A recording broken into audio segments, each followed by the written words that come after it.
woman who also believes in developing herself and having a career for myself, when I hear stories about somebody deciding what I have to do with my body and at what time, it really saddens me.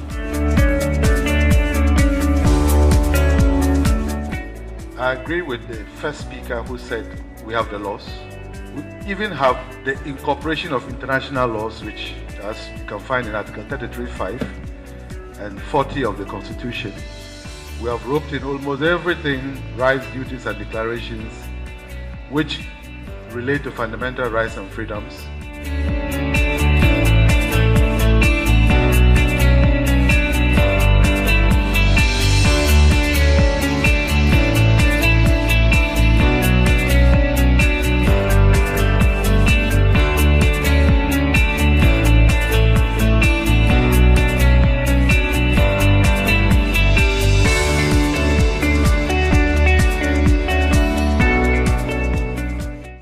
I learned how to sew from a seamstress.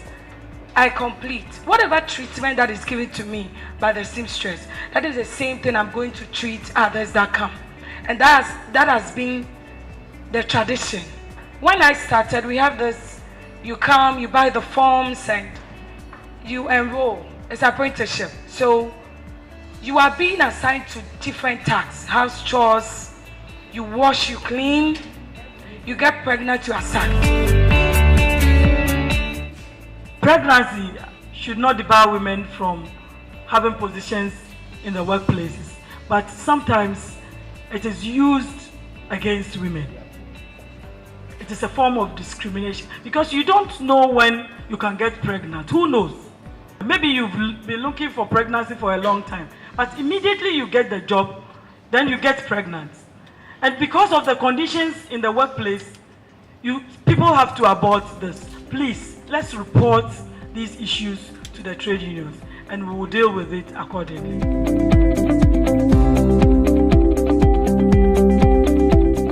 This person is getting pregnant every year.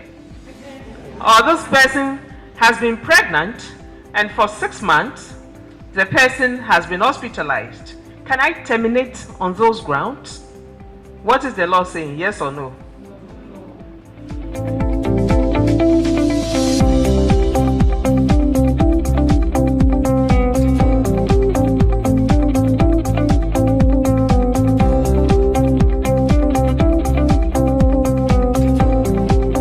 So I'm looking at, a small company like mine with 3 workers, and 2 of them would have to go on maternity leave. How is my work going to progress?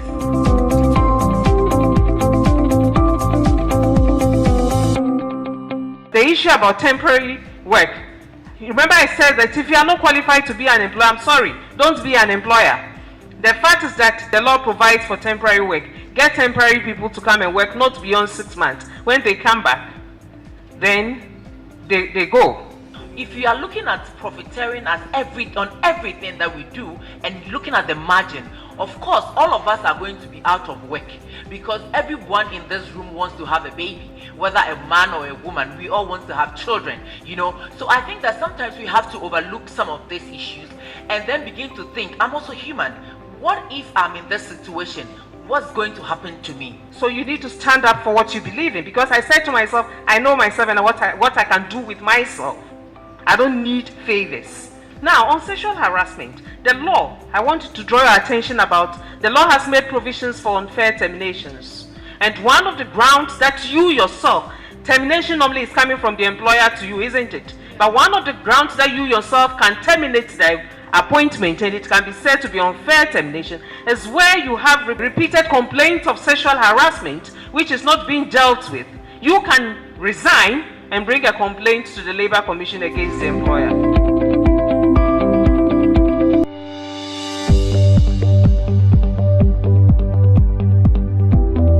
If the media gets it wrong, the society gets it wrong.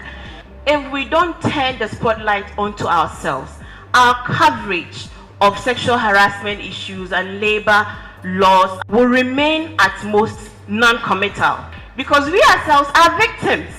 The newsrooms are a reflection of the patriarchal society.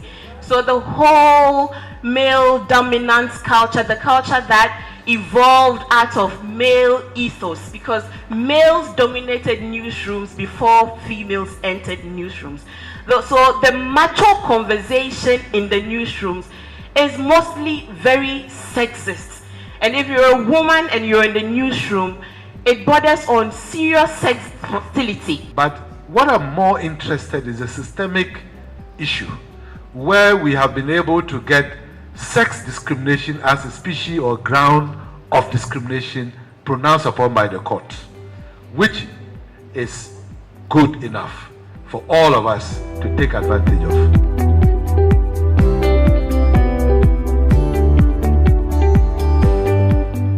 I would want to say, without any difference to our culture or our tradition, that we have largely been unfair to women in this country.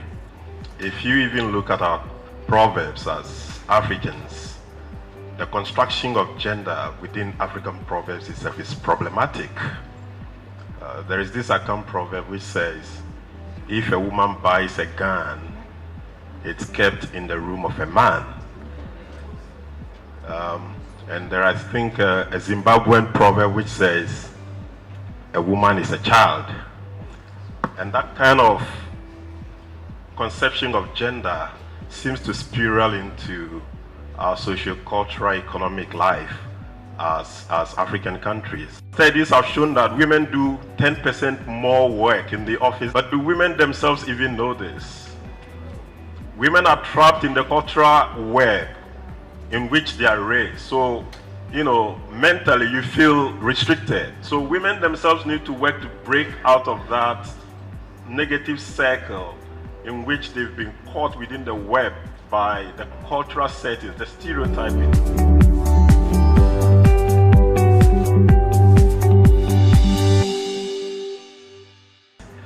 I can tell you the number of complaints that have come to charge when we are in the course of investigating.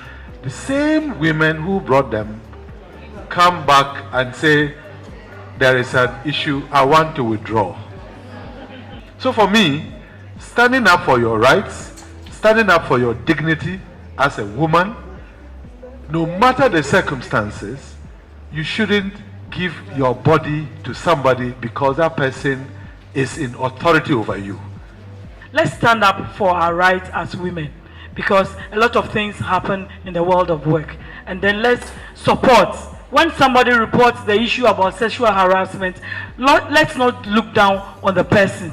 Let's support the person to be able to address the issue of harassment and violence at the workplace and know our rights better as women. Even the best legal provisions cannot be of much use if they are not known and not put into practice. People need knowledge about legal rights and the machinery to enforce them if they are to combat discrimination and fight for a fair balance of opportunity, of treatment, of pay and representation between men and women in all areas of paid and unpaid employment and in work-related decision-making. As women, we always have to believe in ourselves. We always have to go beyond the narrative that we hear, that you cannot do this, you cannot do that because you're a woman. I think that we also have a responsibility to try to study on our own. I think one of the things that we have put in on ourselves is to try to translate the labor laws and some of these things into our local dialect, that every woman who can speak English can read and know, so that we all know what the labor law states and have everything on our tips, and then we can defend ourselves wherever we are. It's about how you stand up for yourself.